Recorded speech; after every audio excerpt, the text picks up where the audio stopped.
تہجد کی توفیق بھی انہیں کو ملتی ہے جن لوگوں نے اپنے رب کو راضی کرنا ہوتا ہے۔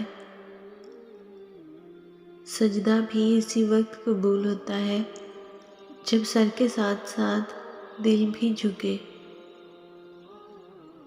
تہجد کے وقت اٹھ کر اللہ کی عبادت اور ذکر کرنے کے بعد باقی دن کے سارے معاملات کی تیاری کرنے والا شخص اس کامیاب بادشاہ کی طرح وقت گزارتا ہے جس نے سلطنت کی باغ ڈور سنبھالنے کے بعد تمام معاملات کا بغور جائزہ لینا شروع کر دیا ہو۔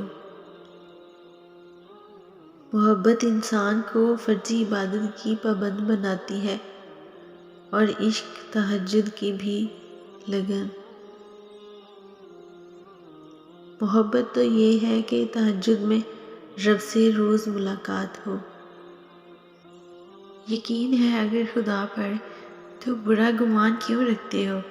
تم دعا تو کرتے ہو لیکن صبر نہیں کرتے۔